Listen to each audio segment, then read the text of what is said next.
9,300 35-pound big triple slide Eagle 338 RETS. Originally sold just down the street at Haylett RV. Overall, looking pretty good. The folks used it, enjoyed it quite a bit. Just as, you know, time went on, they were able to RV less and less. This has been basically park kept. I think we might have even delivered it to them at their site. It was local. This thing probably has less than 100 miles on the axles, the suspension, the tires, all that. It spent most of its time parked. The only time it was ever removed from that park site was when this first came out. They weren't yet putting color inhibitors in a lot of the darker colored nose caps like this, so the nose cap was completely redone, and I mean, as you can see, it is held up well against the elements.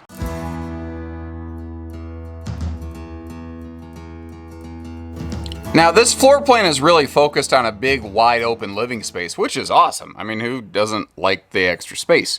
But one of the unsung qualities of this floor plan is that with the slides closed, you can sneak between the slide outs and the kitchen counter right here, and you can walk all the way back to that rear power up down, well, not power, it's actually on a gas strap, but the rear retractable television.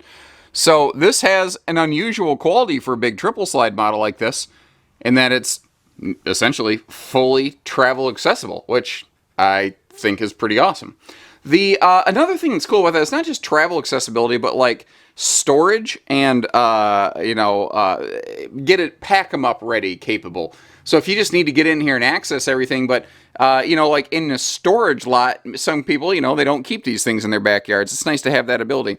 Now I practice if you see something, say something belief. I noticed that the front of this dinette bench has been kind of pulled away. It's absolutely nothing to re-secure that. Now somebody might be asking, so if it's so simple, smart guy, why didn't you do it? And the short answer is because we don't own this camper. Remember, Advantage 1, A1 RV, where we're at currently, this is where we sell RVs on behalf of the owners. So if like you were going to go look at a house, the real estate agent doesn't come through and fix everything. They present the home to you and then say, okay, how do we want to figure this out? And that's kind of what we're looking at here. Now, I mean, obviously we've got just panoramic windows all over the place. We've got guests all over the lot today. Holy cow. Then again, we have been busy this year. We've been extremely busy. I like the bonus overhead storage above the sofas. That's kind of a feature, I would say classic, but this RV isn't even that old, and only a couple of years ago you saw a lot more of that than you do see today. Now, I want to fold this thing open for you down here because this is a full-on trifold hide-to-bed sleeper sofa, so it is very handy to have that extra guest space available when you need it. What we're going to see, though, is there's another sleeper sofa right over here beside us that you can also kick down.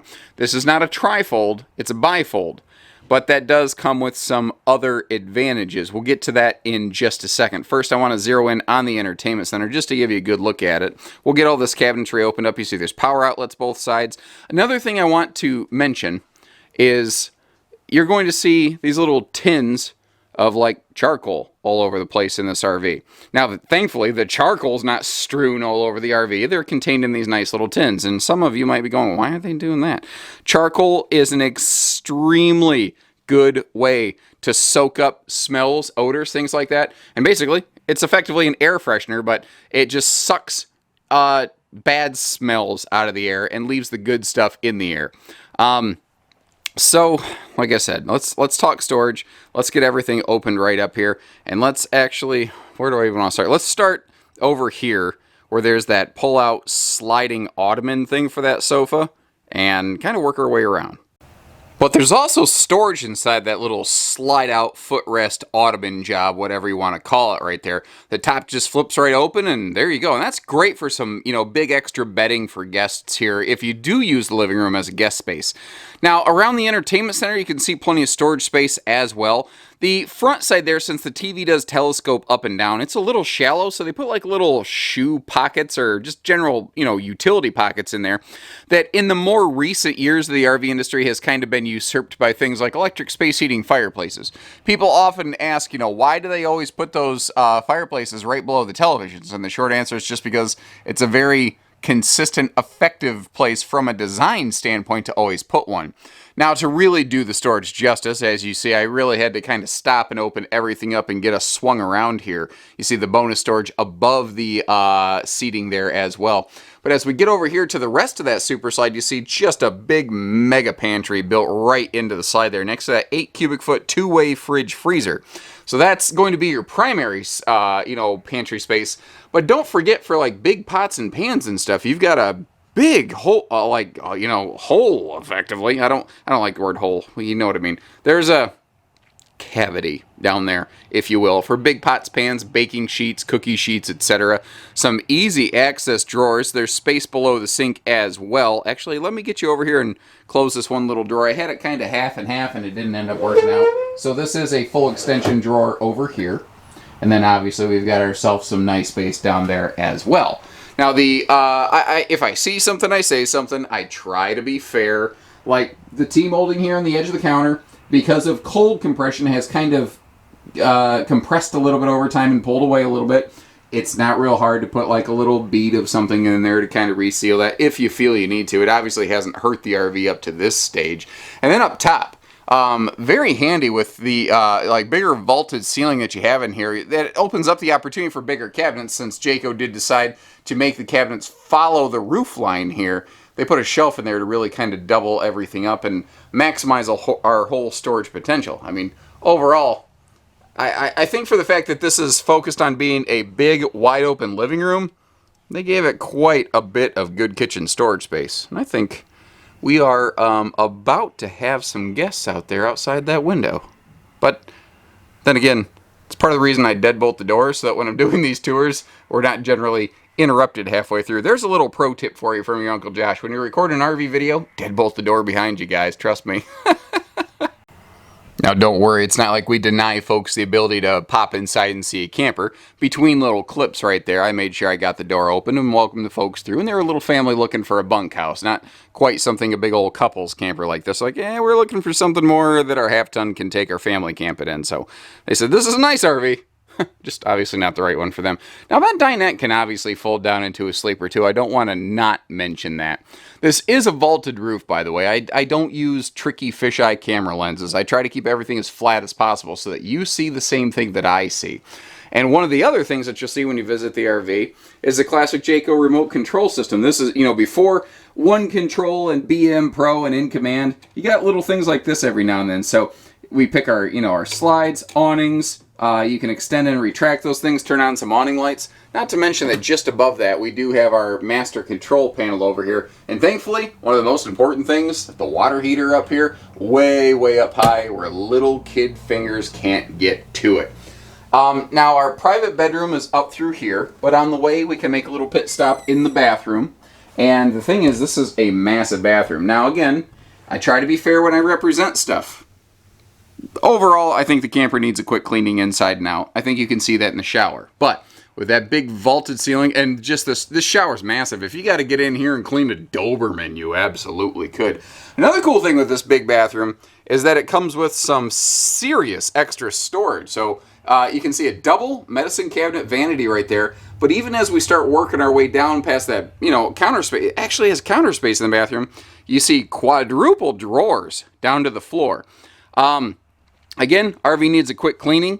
I think that there's kind of some leftover little crummy things left in those drawers, but no big deal. And again, you might be wondering, like, why are we representing it in this condition? This is not our RV. We don't make that decisions. What I am trying to do is show you around the RV and give you a fair assessment of the things that I've seen so that you can make a, fair and educated decision on, is this or is this not the right RV for you? It is equipped with a single 15,000 BTU air and a really heavy insulation pack that Eagle still uses today.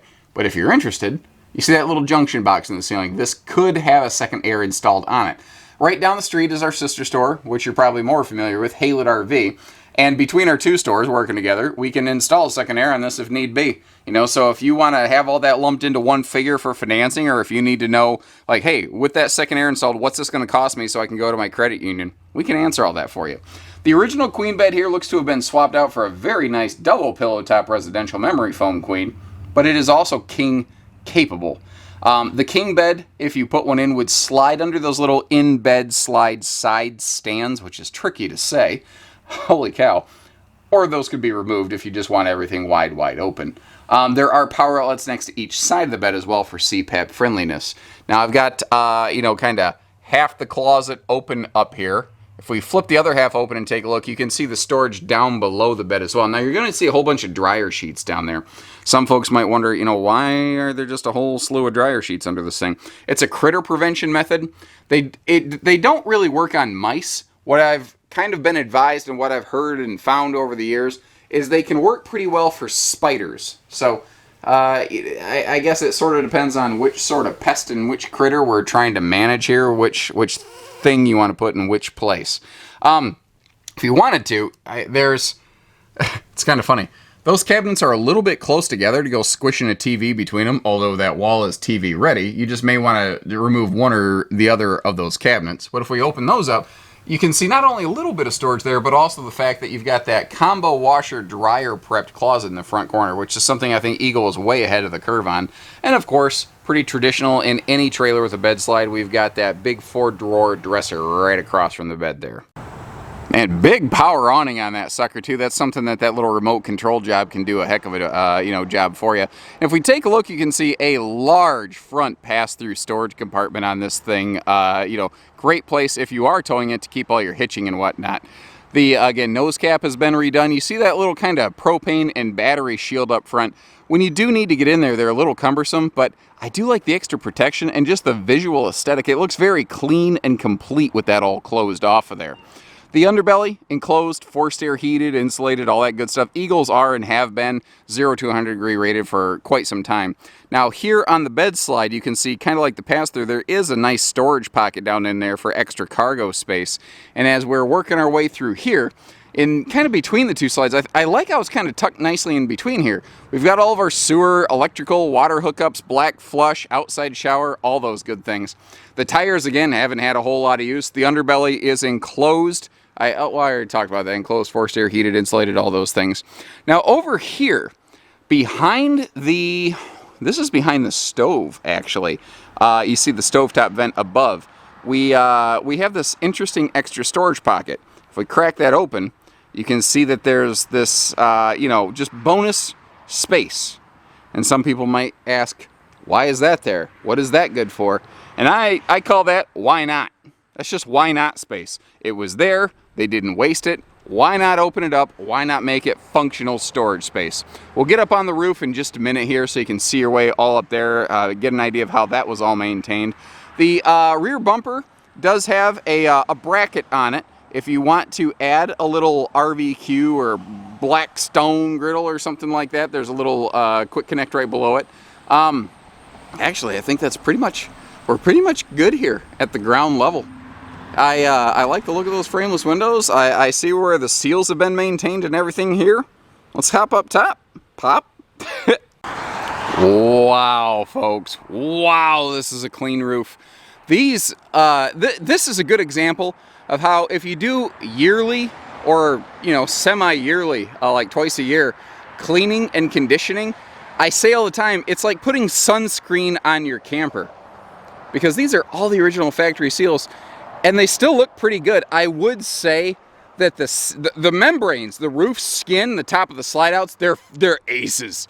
The seals, they are only just now approaching a point where they need, I would say, just the initial phase of spot touches. That's it. This RV does not need a lot of love. Like I indicated earlier in the video, the little front of the dinette that was popping off, that's being addressed. The things that the RV needs, they're minor. They're nothing major. Like it needs a spot cleaning and like one tube of self-leveling Dicor for a couple little beads. That's it. This is a lot of trailer for the money. This is going to be a sharp opportunity for some folks. So if you agree, give us a call. And if not, obviously, we've got plenty of other opportunities for you down here at A1 RV or even more just down the street at Haylett RV. And between the two of us, we only do everything. Hitching, pieces, parts, trades, finance, truck and trailer package deals, RV delivery, and everything in between. So take care, stay safe, have fun, and happy camping, everyone.